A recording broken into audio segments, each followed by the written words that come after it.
This episode of the Horror Show is brought to you by Dylan L. and Jay Hess. Thank you guys very much for donating. They donated over at patreon.com/IHateHorror. So if you can support us monetarily, that's the way to do it. Up next, Motel Hell. I didn't even realize you had started talking. That's fine.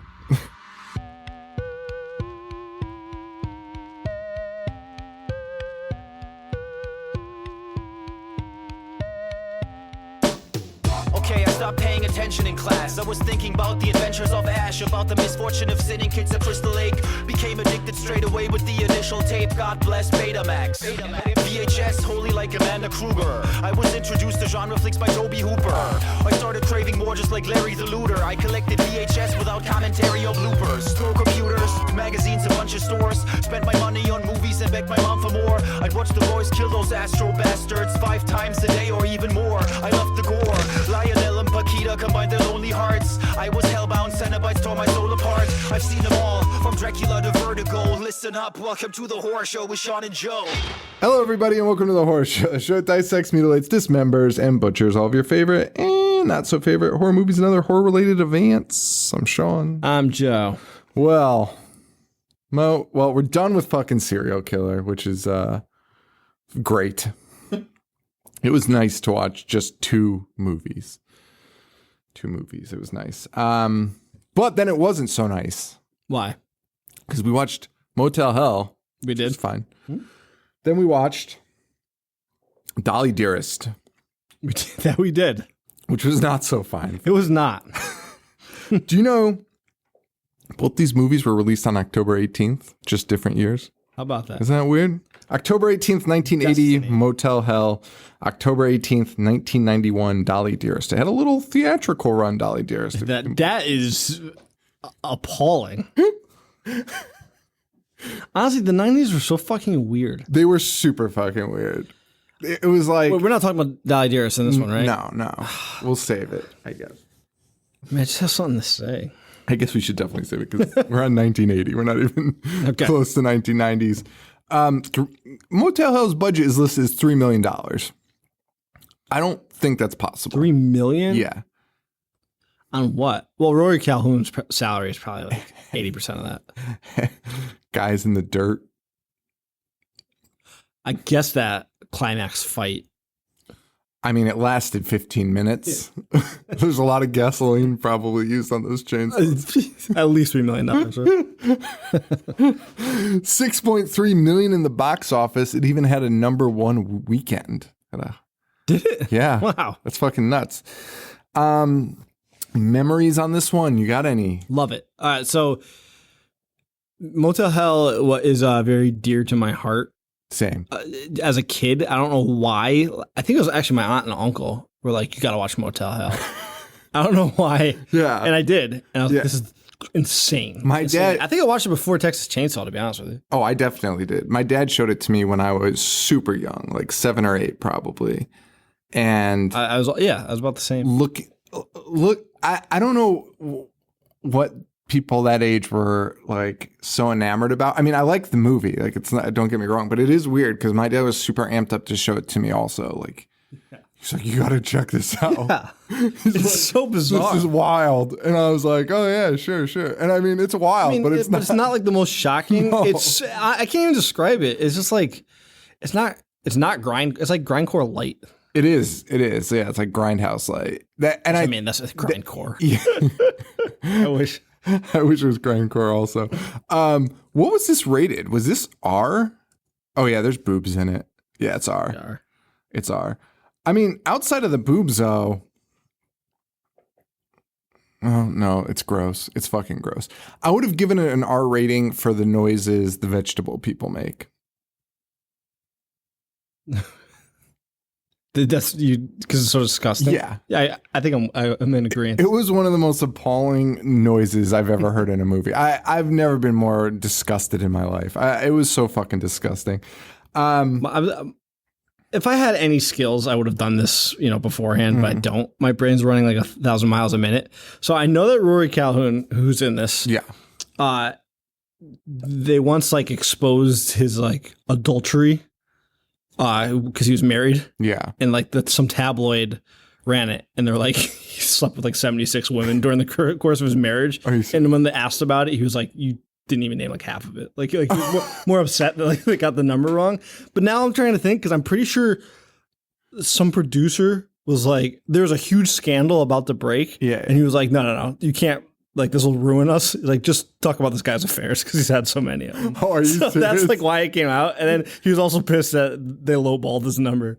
I'm trying to find like, Wait, so the producer had done some shady shit? I forget. Something was about to come out. You know what? I think so I take it back.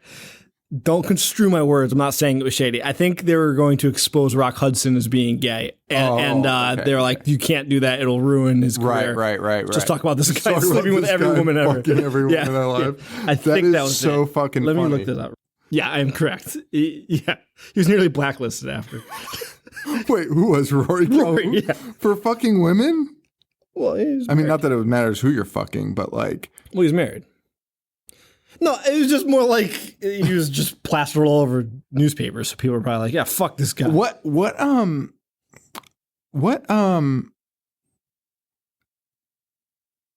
Rory Calhoun went by the name Smoke. Of course he did. Look at him. Rory Calhoun, what year did that scandal break? So Rock Hudson, that had to have been in like the 60s? Let's see here. Because Rock Hudson died in the 80s. So that would be crazy. Like, because I didn't even know there were tabloids back then. That's the only reason I'm actually fascinated by this. Is Rory Calhoun the first victim of like tabloid bullshit? He cannot be. Dude, the National Enquirer of the 1950s. That's fucking nuts. This is way more fascinating than Motel Hell, by the way. I'm way more into this. Yeah, Carol Burnett sued them. That was in the 70s, so who gives a shit? Yeah, get over it. A secret deal that kept Rock Hudson in the closet. No, I'm telling you, man. The secret deal that kept Rock Hudson in the closet. I don't know why I knew that or why I yeah, that's insane. Rock Hudson and his manager cut a secret deal and outed another star instead.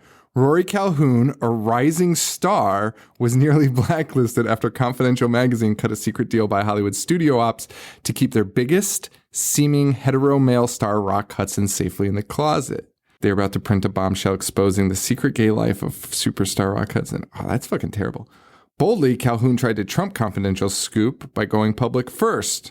The rising star still found his career stalled, and he never rose above B-movie status while working more in European films. And Motel Hell. And Motel Hell.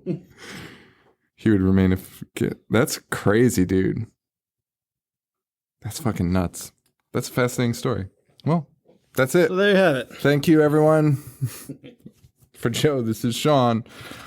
So let's get into Motel Hell. It was a big deal for me too. Blah blah blah.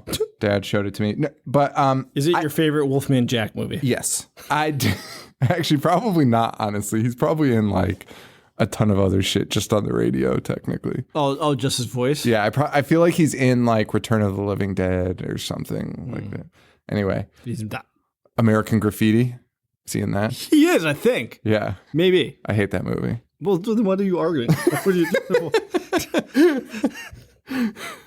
doing? So this movie, Farmer Vincent's Smoked Meats. This is it. It says that's what we're greeted to, a sign, super long credit intro. And we meet Farmer Vincent right off the bat, Rory Calhoun there. And he watches these two people on a motorcycle crash into a fucking wall, seemingly for no reason. They just fucking smash into a wall. He collects the two bodies. But for some reason, he's smitten with one of them. He's smitten with that gal.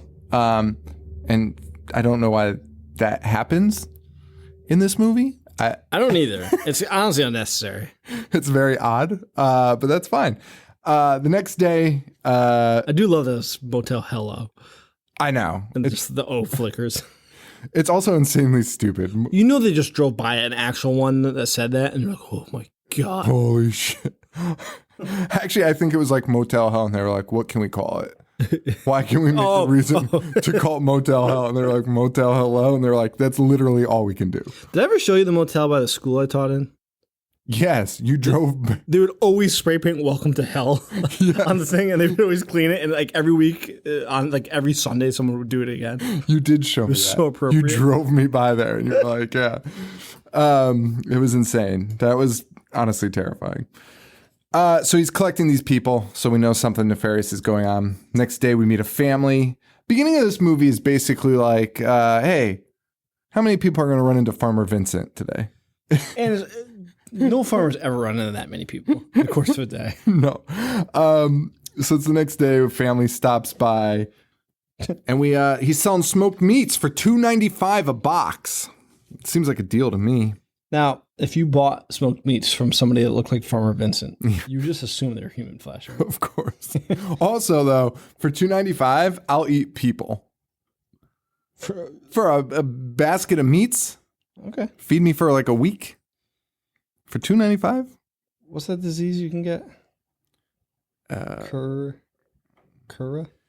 From eating people. Oh, yeah, you get like, your brain like melts. Yeah. it's fucking crazy. Insane. Yeah. Actually, that's a good point. I wanted to actually talk about cannibalism. I don't know what I was going to say, though. I didn't really have much to say, but cannibalism's nuts. Yeah. No doubt. Do you ever watch it? It's called Kuru. Kuru. Yeah, and it makes like your brain fucking like dissolve. It's like bad cow disease times a billion. Yeah. Which is insane. Yeah. That's so really your body has been built to not eat people. Right. Like really. But I think you might only get it if you eat the brain.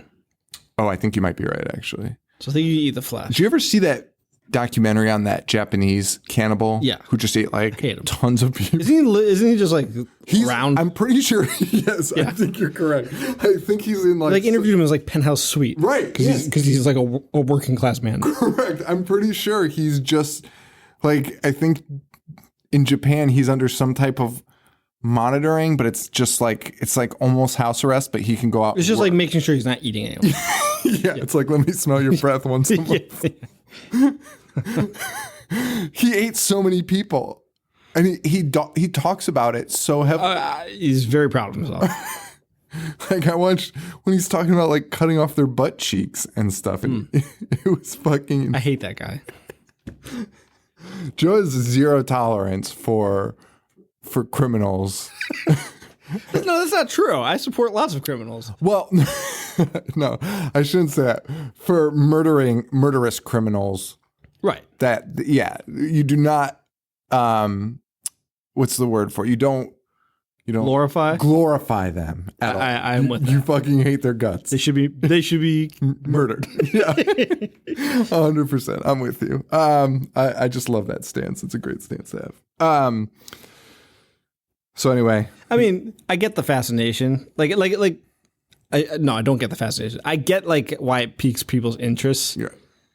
Like the psychology of it. Right. But then when you're like selling shirts with their faces on it, you're like, fuck you. Yeah. Like, this guy killed someone. Yeah. A lot of people usually. Usually, yeah.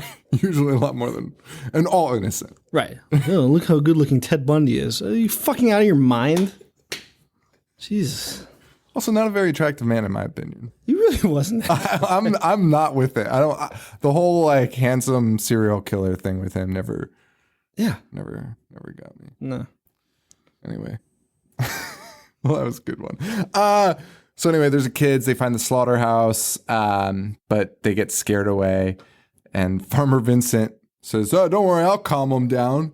And literally just goes up to their faces and is like, "Ah!" And the parents are 100% fine with that. They're like, "Oh, thank you. We'll see you later." Vinny's definitely up to some fucked up shit, though. Like sprays his hand with oil. I say that like he's into some fucked up shit, but really, that didn't really tell us much. I actually don't know what he was doing. But I remember when the scene happened, I was like, "Oh, what's he up to?" Here we go. I think it was, I don't know what he was doing, honestly. Popo show up. But it's just their brother Bruce. They're all buddies. Ida jumps on him, chokes him. Ida is Vincent's sister. Ida is... Is it his sister or? Yeah, and his sister. Okay. It's definitely his sister. So Ida's his sister. She's a beefy gal. She would make good sausage. She would. Out of her butt. Well, yeah. And anyway, so this cop's Bruce. He's the brother. So you got your typical Texas Chainsaw setup here. You too. The family kind of spread across the town. It's honestly very ridiculous that they just rehashed Texas Chainsaw like this. Oh, for sure. To the point where they just threw in chainsaws. For sure. And here's my question. So people say it's a satire of slashers and things of that nature. People say that? Yeah. Do you think that's accurate? I don't think so. No. You think the people who wrote this being like, we're going to comment on the state of this? No. And really what had come out so far, Texas Chainsaw and Halloween, right? 1980? Yeah. So I don't think they were really thinking that, in my opinion. I'm telling you they weren't. The humor in it, how much of it do you think is intentional? Sorry, this chair is so squeaky. Holy shit. How much I think was intentional? I do think they probably were like, we're just going to make like schlock. Yeah. I think that's what it was. I think it was more that comedy like that were inserted into a lot of Grindhouse movies. Like even Deathbed, The Bed That Eats, kind of had that weird, like some weird scenes that you're like, they had to have known this is like ridiculous. Like when he, like when he, it's not a he, it's a fucking bed. And when it drinks Pepto-Bismol. Yes, exactly. That's exactly. I mean, there's no way they were serious. Yeah, they're like, oh, he's got indigestion. This would be a good effect. Fuck. I think I might like that. Dude, I was actually, I know we're all over the place with this one, but I rewatched Halloween H2O and I fucking liked it. And no, I'm serious. And it made me think like, so often I watch movies for the show, like for an episode. I'm like, this fucking sucks. It's abysmal, but usually it's because it's pancaked in between two other bullshit movies that I have to watch. Yep. I'm just like already miserable. And I'll rewatch something that I trashed on the show like 6 months later. I'm like, this is fine. I also think it's fun. I also think it's easier to make fun of the movies. So I think we're often looking for that. Looking to pick it apart, or looking for something funny to talk about. I think we do it less than we used to now, but even still, when you're watching it and taking notes, you notice everything. You notice fucking everything, like because we did Halloween H2O for the Jamie Lee Curtis. Yes, and I was like, this is fucking awful. Like I really hated it. Yeah. I looked at my letterbox, I gave it 1 out of 5. And I watched it, I was like, this is fucking fine. Like, I mean, it's stupid. Cool J surviving. One of the most stupid things I've ever seen. But it was honestly pretty fun. Like I had no problem with it. Josh Hartnett's in that? Yeah. Same year as the Faculty. Same haircut. He was blowing it up, man. Yeah. You think they're like, don't cut your hair? I almost guarantee it. They're probably it's like perfect. trademarked it. Yeah. Lloyd's of London insurance policy on it. Yeah. So the cop's the younger brother. He comes in and the girl they stole has been nursed back to health. She's like, hey, where's my boyfriend? The other one that they picked up. They're like, and I assumed he was dead. Vincent's like, he's dead. We buried him. The girl's upset by this. Not nearly as upset as she should. Okay. I was going to say, because the way you said that was like kind of surprised that she was upset. No. She's like, really? Like, that's about the extent of it. Yeah. And I was like, I would be like throwing myself out the window. They took the liberties of burying your significant other. Like, without, he's like, I buried him in the back. Like, are you fucking not a proper kidding? burial. Like, no proper burial. Not even in a location he maybe even knew. Who knows where they're from? Because she didn't know who Vincent was, so they're not local. Right. And he buried him. And then finally, thankfully, she was like, who gave you permission to bury him? But it was like 5 minutes later. She like finally thought about it. And the cop's like, well, in this county, you're allowed to do that. Oh, you're not allowed to do that in any county ever. No, it's desecration of a corpse. It's not okay. And he's like, well, let's go to the cemetery then. And they, they gave him a proper burial under 2 2x4s nailed together with a bow written on it. His year of birth. God bless their hearts. Well, after that, the food inspector shows up, or like at FDA or some shit. Yeah. This is pointless to know, except that they'll be murdering him soon. I love it. I love that they just introduce characters just to this guy's gonna die. This movie is 100% that. This movie is just, hey, here's a guy. We don't need to care. We don't need to develop it. He's just here. And it's just a series of people stopping by Motel Hello, just stopping by to say hi, and that's all we're getting right now. So anyway, the girl and Vincent, they take solace in each other a little bit here. The girl's crying. She's like, I'm so low. Which, by the way, go home. Ask somebody for a ride home. Because they are actually not hostile to her whatsoever. They're not, and they're not like forcing her to do anything. Like stay in like a room or no. Yeah. Like she is free, and I'm pretty sure if she was like, "Can you take me home?" I think they might have been like, "Okay." It did not seem at all nefarious with her. Vincent had a crush on her for sure. We know that. Yep.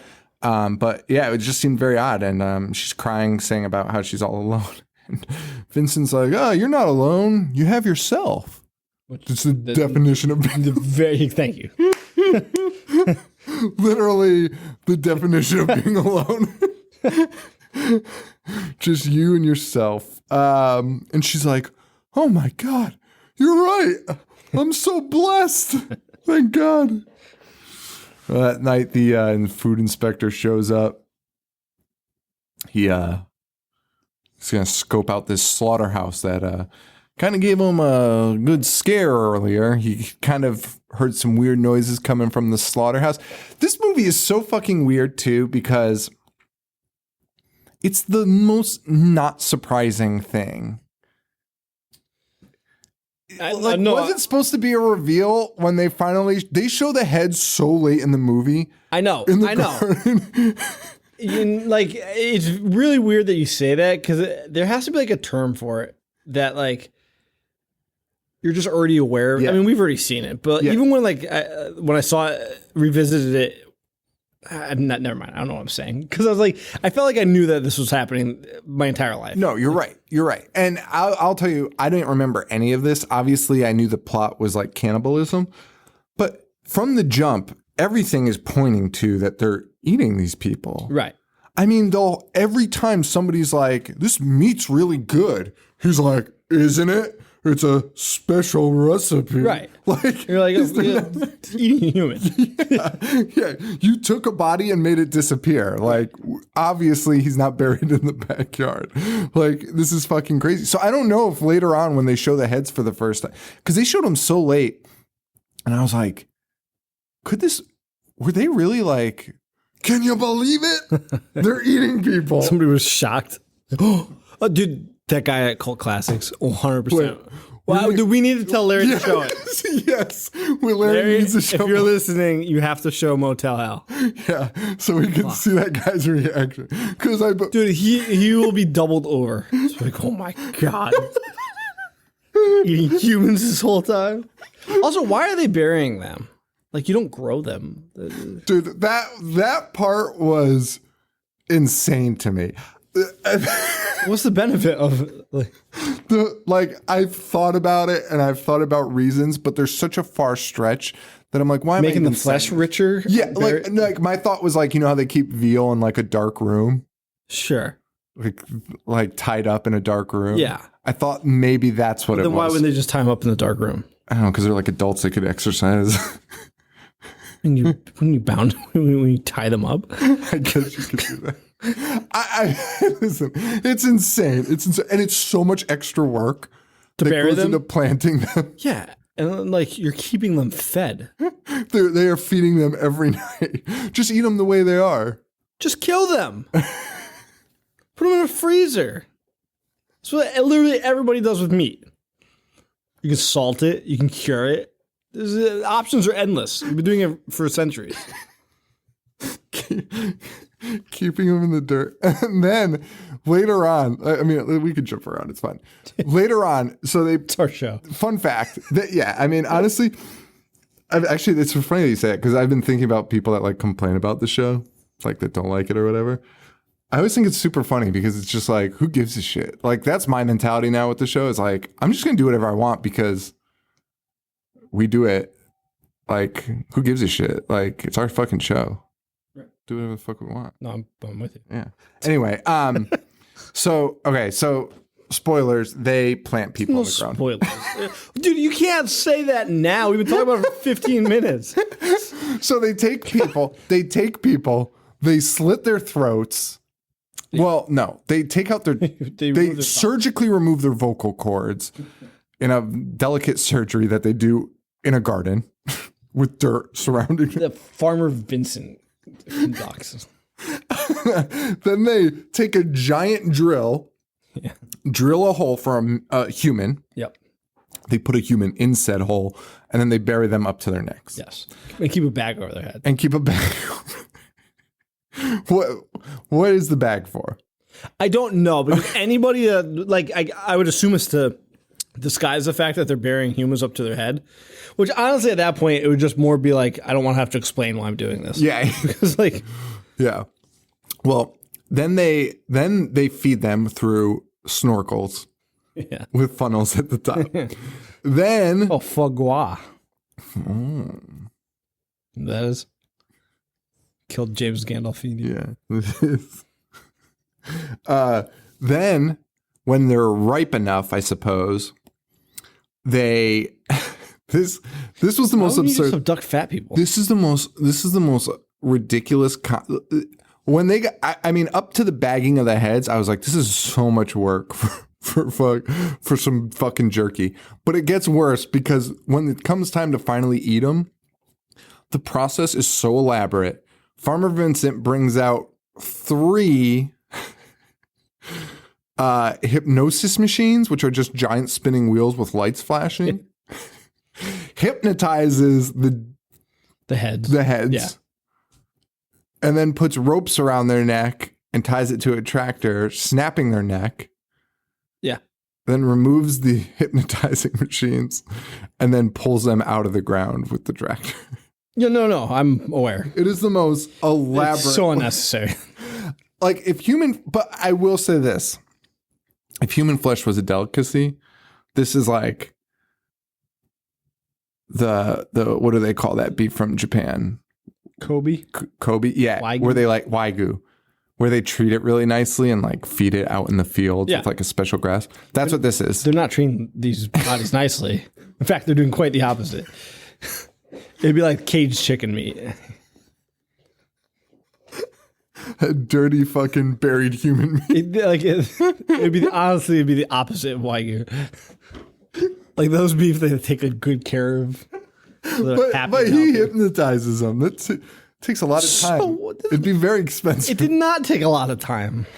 It took like 2 seconds. Also, during that entire scene, Farmer Vincent talks about for like 20 minutes talking about humanely killing. Humanely killing them? Dude, he took out their vocal cords and they're 100% alive people. Yeah, no, he's snapping their necks with a truck. He does tell Terry that he has syphilis of the brain. Did you pick up on that? Yeah, well, Terry starts screaming it later. But do you think they're talking about Kuru? Oh, you're right. That is what they're talking about. I don't think they are. Yeah, they are. Do you think Kuru was known at that time? Yeah. In 1980? Yes. You think they knew about Kuru? Of course, dude. Why would they know about that? What you think people just started eating meat in like 1982? You think that these guys knew it? I'm looking this up. I do, dude. Kuru's probably been around for like since like the Middle Ages when people were fucking savages. It's only found on like one island. Yeah. There's no way these guys knew it that way. It's found in Papua New Guinea. I mean, maybe someone knew about it in 1980, but they didn't. Okay, so maybe they knew mad cow disease, and maybe that's what they were. Son, Or maybe they just gave this guy just had syphilis. Sticking his dick in one of the fucking heads in the ground. Oh my God. Well, we should probably get back to this movie. So that inspector comes back and finds this garden. Big surprise. He finds heads in the garden. And Farmer Vincent hits him, and now he's a head in the garden. So. Next victim's up. Cheech and Chong van shows up full of 1980s punk rockers as usual. Second movie we've done in recent period where the punk rockers are driving in like a Cheech and Chong van. Like they don't know how to do like what punk rockers were actually doing. What was the one that we just watched? Oh, it was a Friday the 13th movie. It was not. They had a Cheech and Chong character, but it was the satire, the one before Scream, the meta movie. Don't go in there. Oh, yeah. That's who had it. Because they showed up at the lake and they were like... You're right. No, you're absolutely right. But Friday the 13th had someone that looked like Chong, right? Oh, yeah. They did have punks too, and they also had a van. Or no, they had motorcycles. They were motorcycles. Hey, no. They had the motorcycle. Oh. They had some guy in a van that literally looked like Tommy Chong. Oh, yeah. He was pretending to be Cheech and Chong, yeah. And like it was him and his girlfriend. Yes, exactly. And they had one-word names. Yeah. Chooch. It's so weird how people do that. Like they're like, well, that worked for them. Let's just recreate it. Yeah. Well, Vincent finds their van and I guess uses a fire extinguisher to somehow knock them all out. I'm not really entirely sure how. He goes and picks up Ida and they reminisce on the old days of killing people. So again, it's not, well, I mean, we've already seen the heads in the garden. So wait, yeah. So we saw the heads in the garden. I don't know. This is so weird. This is just a really weird movie. It was just like really weirdly paced. I don't know. So I guess they show the heads early because the food inspector finds them. Mm. But I guess the reveal is that he's making the meat out of them. Yeah, like, I guess there really is no reveal in this. They just kind of like come out about everything. Anyway, so him and Ida are talking about the good old days. The reveal is Bo is still around. Reveal what? Is Bo is still around? Oh, that reveal was, yeah. That was a reveal, I guess. If anyone knew what Bo looked like. He's in the fucking movie for a split second. Like, right. I was like, I'm pretty sure that's Bo, but you're 100% who gives a right. shit? And he goes, I got a surprise for you. Shows Ida the 4 dead punks who aren't actually dead. And they bury him in the garden. Ida has a cool scene here where it's like very ritualistic of how she enters the garden, turns on all the lights, and she's like got her hands up in the air. The movie is good. It's fine. Yeah, I enjoy it. I like it. They dig the giant holes, they put them in, and then we get our line. It takes all, because she's like, what are these guys? She doesn't understand what punks are. She's like, what are these guys? That's when we get the line. It takes all kind of critters to make Farmer Vincent fritters. Solid line. Solid line. I don't know why it's not on his billboard. Because it should really only take one critter to make sausage. Just use cows like everyone else, you fucking asshole. Yeah, it's weird. They show the entire process in this long ass scene of how they bury them. They dig the hole. The fucking it's fucking gross. The removing of the vocal cords, and these heads make the most disgusting fucking noises you'll ever hear in your life. It was so fucking gross. Next day, we get a picnic with the whole family, and the girl, Bo's girl. What was her name? Terry. Terry. Yeah, you're right. I think you are right. So so they go on this picnic, and Terry's like, "This ham is so good. No wonder you're famous. Why didn't I hear of you?" How's he famous if you are? You fucking idiot, Terry. And they say they get another great line, meat's meat and man's gotta eat. And then reveal that their grandmother would feed them dogs regularly. And they're all like, no, it's fine. The cop, though, is starting to catch some feelings for Terry here. Yes. Takes her on a romantic dinghy ride. Invites her to the drive-in movies to see the monster that challenged the world. Where he'll make some moves and get thoroughly denied. Yes. thoroughly denied.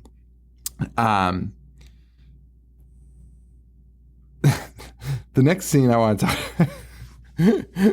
This scene was so fucking stupid that I just couldn't even get over it. There's two girls. We cut to two women driving down the street. Okay. And they stop. Is this the wooden cutouts? Yes. Okay.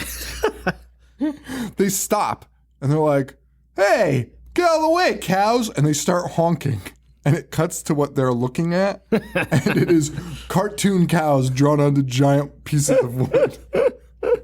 The most unnatural looking cows you've ever seen. Not photorealistic in any way whatsoever. See, you know what's funny though is I don't know. I think about this often. Like, it's so easy to look at something and be like, that's so fucking stupid and ridiculous. But like, if you were driving down like a desolate highway and there was that cow, you'd be like, that's the weirdest looking fucking cow I've ever seen. You'd probably do the same thing, just like start beeping at it. Like, why is it not moving? You're 100% Why is it so weird looking? Think about how I reacted to that homeless person in Philadelphia. Like, I thought there was a monster. Terrifying. I literally scared as I'm scared I've ever seen anyone. Like, this is going to sound terrible for people that don't know the story or whatever, but I forget where we even told it, if it was on the show or Instagram. Yeah. But we'd seen this person in Philadelphia. It was a homeless person. But the way the sunlight hit it, I was just, I was petrified. I thought it was a fucking, literally a monster. Like, I thought a monster was there. So yeah, you're probably right. Yeah. I'd probably see cardboard cows and be like, ah! He was like talking to us. I was like, I'm gonna roll out my window. So he was saying, like, drive, like screaming at me. Like, it's all right, man. It was just so. She came out of nowhere. It was not a woman. I think it was. It was not. Trust me. Oh my god, this is the funniest.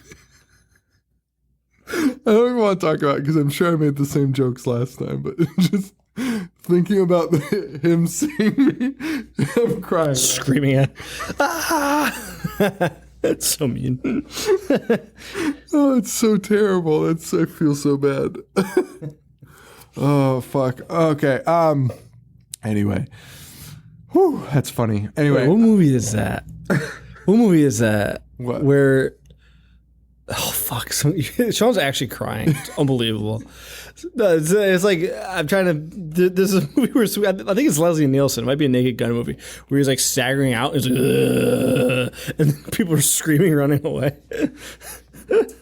I would put a ton of money that it's that or that spy movie that Paul was watching. Spy Hard. Fucking idiot, Paul. Anyway, so the cops interrupted from making his moves because he gets a call saying he hears women screaming. So for whatever reason, they drive to Motel Hell, where we meet a couple of swingers. Yeah, and they're just looking to fuck, man. Mm-hmm. And for some reason, they're okay with fucking Ida and Vincent, which is wild. They think they're at like a swingers resort or whatever. So Ida and Vincent kind of play along with it, stick them in a room. And they're like, oh, yeah, get ready for us. We'll be there soon. And we get the weirdest fucking scene of this woman with a whip just whipping everything. Also, I was trying to think about how my dad might have tried to explain this scene to me. If he's anything like my dad, he would have just told you. Oh, yeah, I've told this story. It's the one with the. Well, I don't think I explained it in detail. Remember when I said he found that porn magazine? We found that porn magazine. And he just took it. Yeah. I was like, fucking fourth grade, third grade. I'm like, what are they doing? He's like, oh, he's just sticking his dick between the woman's two breasts, like just like explaining it to me bluntly. What the fuck? Like it's nothing you haven't seen before. Yeah, like I'm the idiot. Titty fucking, you stupid idiot. That's funny as fuck.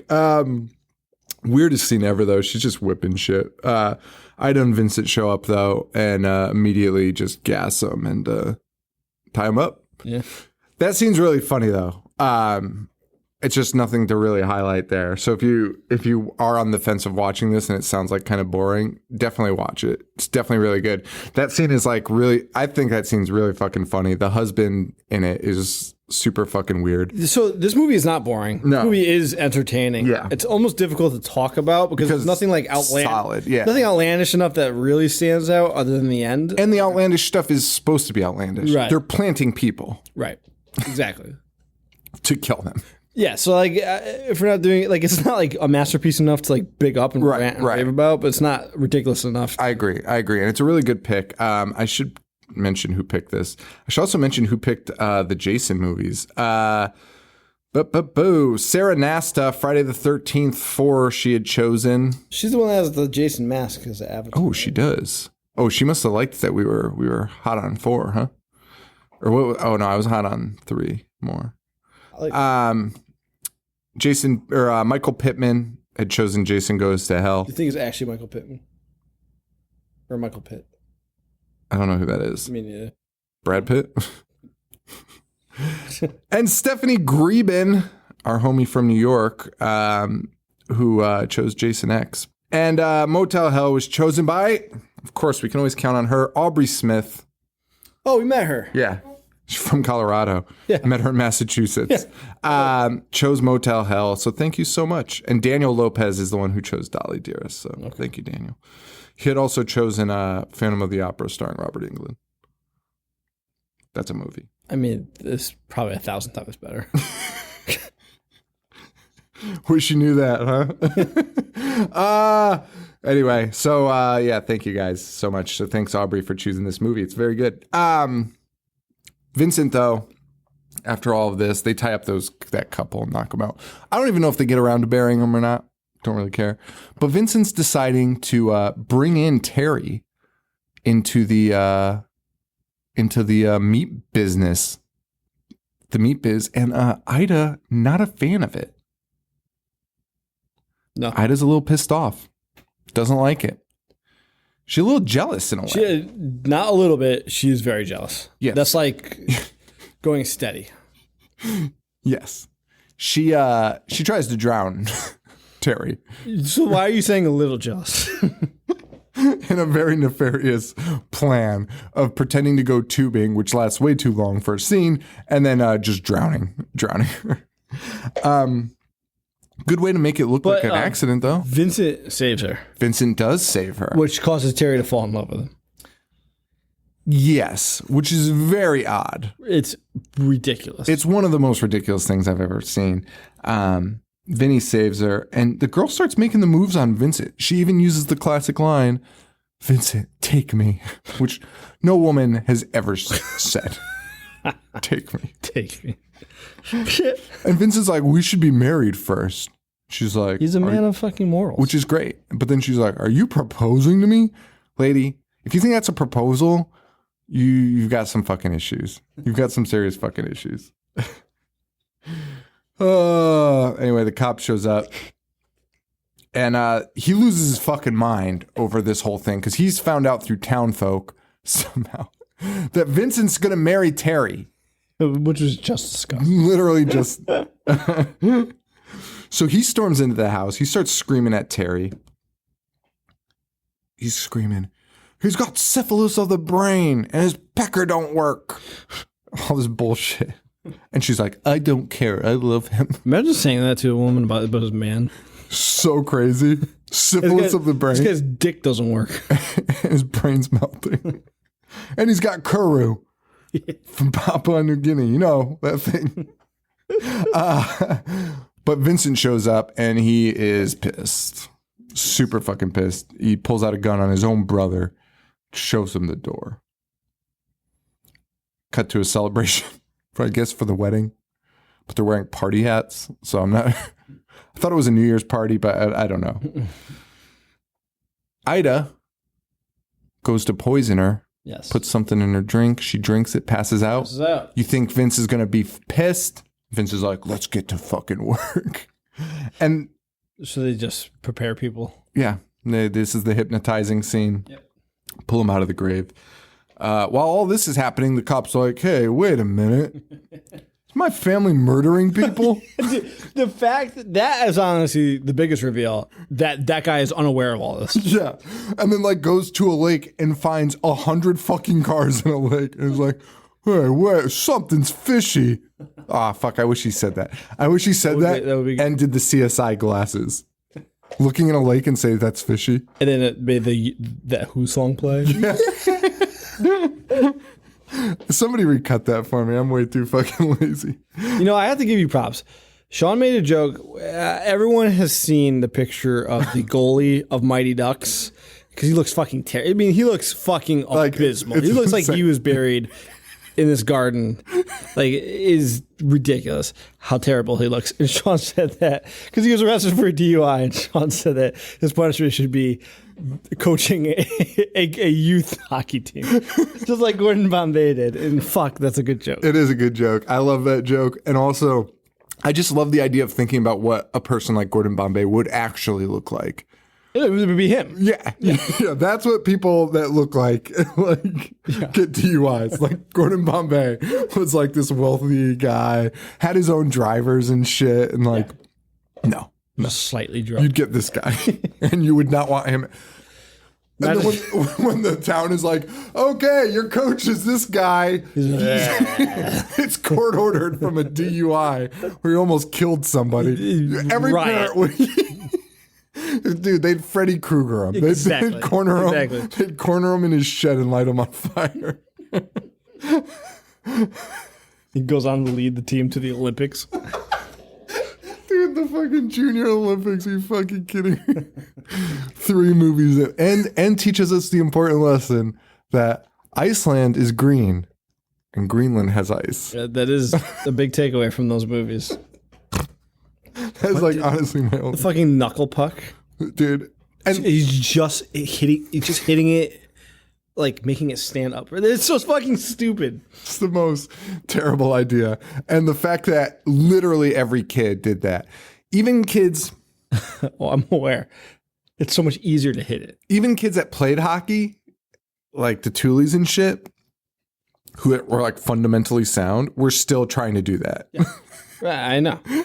Fucking knuckle puck. And imagine also. Can we just do Mighty Duck movies? Yeah. Can you imagine doing the flying V? Yeah, I mean, thinking that's gonna work. Thinking that works. It's so unbelievable. The flying V is the worst idea I've ever heard. I mean, because it's always the guy in the front that shoots everyone's in the middle. You have your entire team just. All they have to do is put pressure. All they have to do is just line up in a straight line. Like, where are you going to go? Like the other team would just have to like make a horizontal line because they're in a fucking V. Flying V would. Then they would just be in each other's way. Like, you pass to the guy behind. Like, everyone's just in each other's way. It's fucking ridiculous. That movie is something else. And then remember when Disney bought a team and. The Mighty Ducks. Yes, of course I do. Now they're stuck with a fucking duck mascot still. You gotta be kidding me.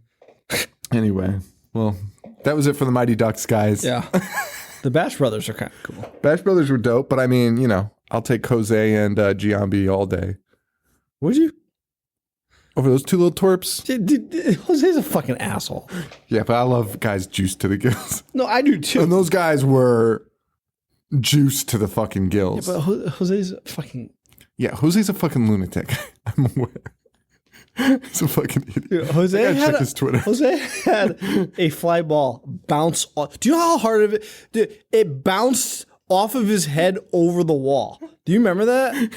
Like, the other guy got a home run because it hit Jose. Do you know how your head has to be? It would just, any other person, it would just like stop and like welt you. And this bounced off his head. He's a fucking airhead. Oh my god.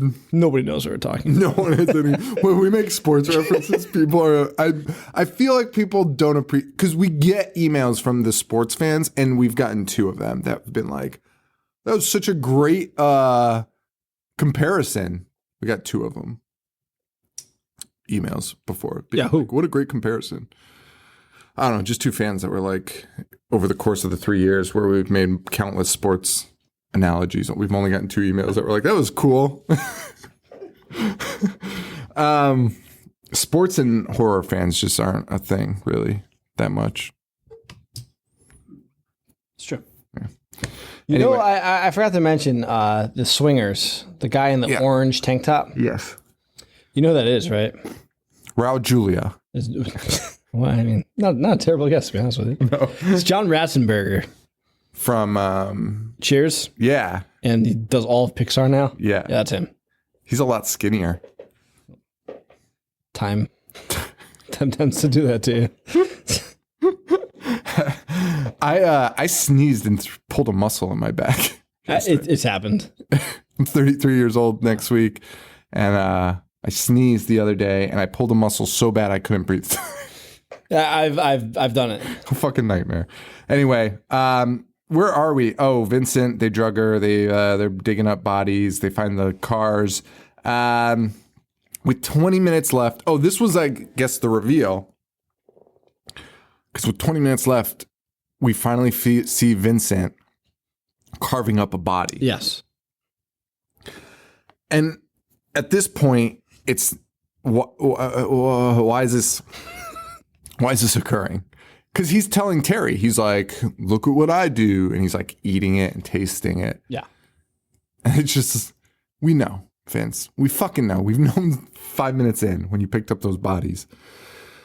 While this is happening, though, Bo breaks free out of the garden somehow. Just wiggles free. Impossible.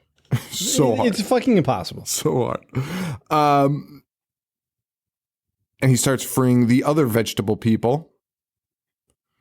And also the cop is on his way. So everything's falling in on Ida and Vincent here.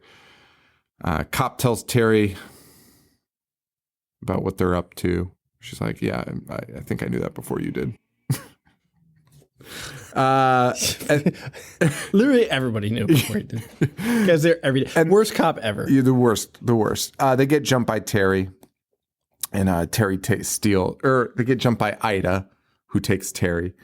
But all the vegetable people are up and they're attacking, and they attack Ida. Yeah. Ida goes down. We don't know her fate, but they do something to her.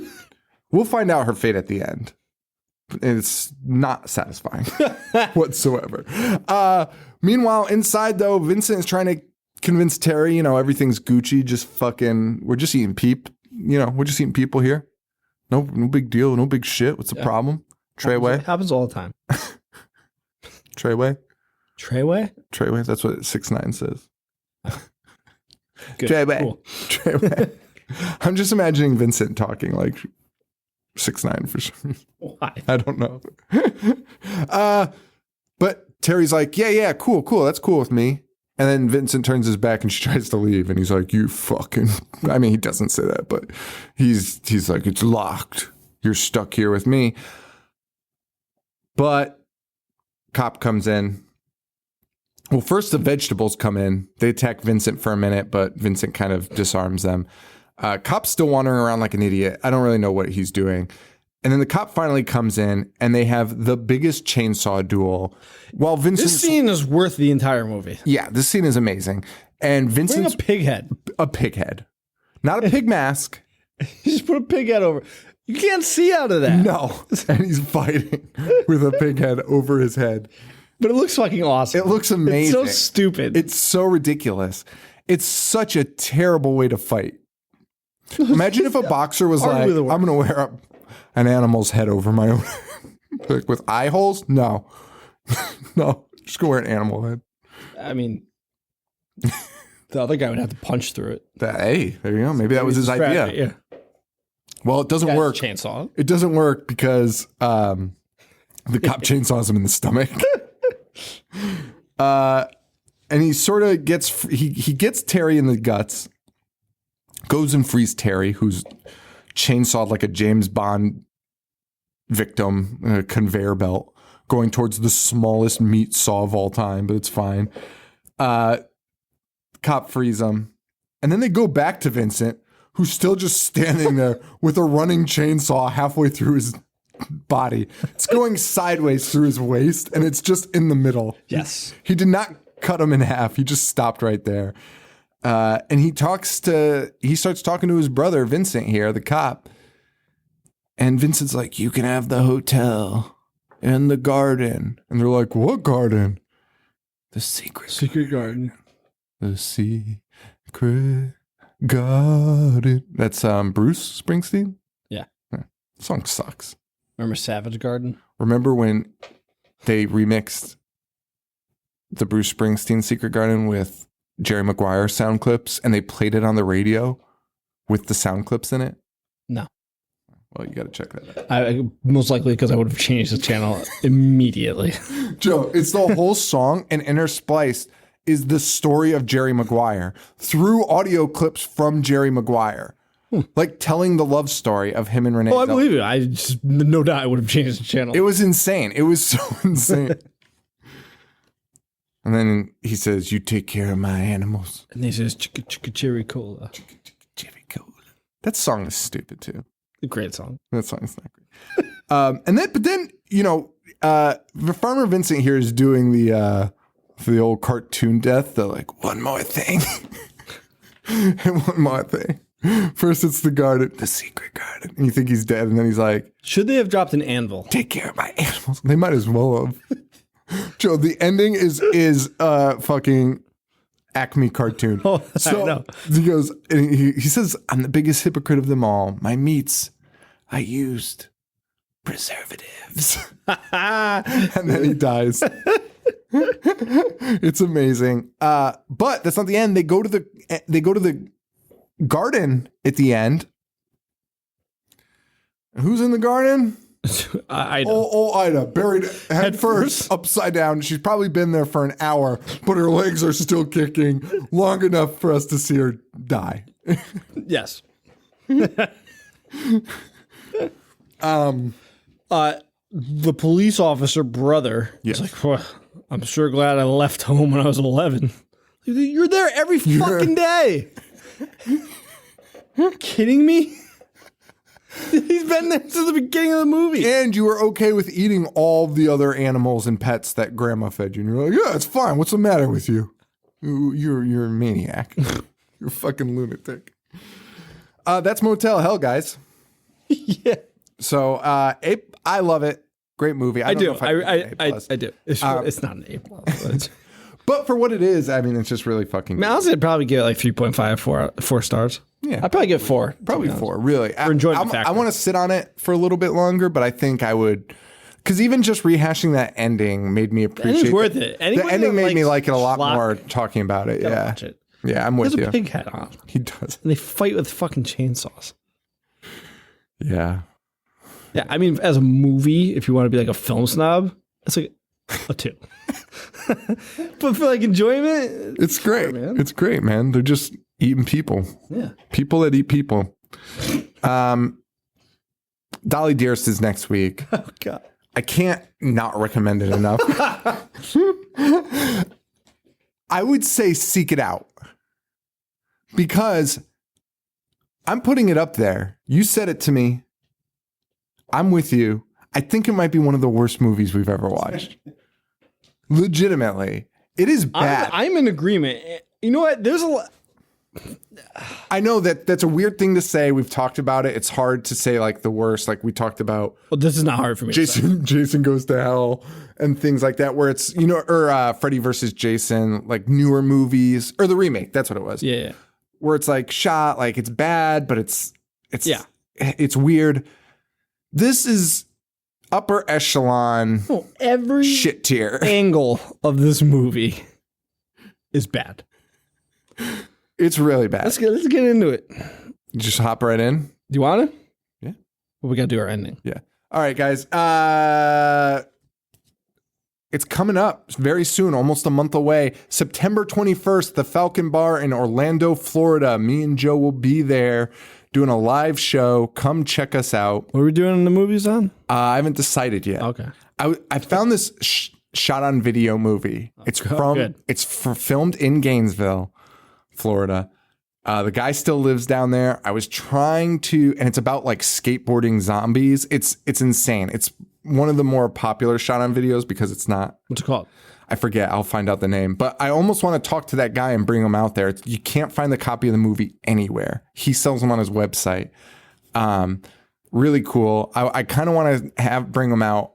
I got to try and reach out to him because I think that would be a cool thing to do unless we hate it. And then we're like, you have to exit. You have to exit. But anyway, that's then October 6th, Salem, Massachusetts. We'll be there. So check that out too. Those are on our website, ihatehorror.com. /events, something like that, or go to our Facebook page, facebook.com/ihatehorror, and we have all the events listed there and all the information and links and all that. That's it. Rate, review, subscribe on iTunes. That's the best way to support us. If you do, send me an email, Sean@ihatehorror.com, and I'll send you a sticker. I'm on Instagram and Snapchat at ihatehorror. I'm at Joe. What am I at? You're at 1985 and Horror Show Joe. I'm not on Twitter. Yeah, we're yeah. We're done with Twitter. We're hardcore done with Twitter. I'll go on and check and like the comments people leave us. Yeah, if I get like a mention. Yeah. Yeah. But I'm straight up done. I love it. It's made my life infinitely better. I agree. It's crazy. Anyway, so enough of that. I think people are tired of it. Blow the whistle. It's been murdered. Blow the whistle. Blow the whistle. Speaking of too short? It is. Speaking of blowing the whistle. Okay, Joe's. I'll be back. Blow the whistle. All right, guys. For Joe, this is Sean. Stay weird. Thank you. Adios. I dissect. Movies all fucking day.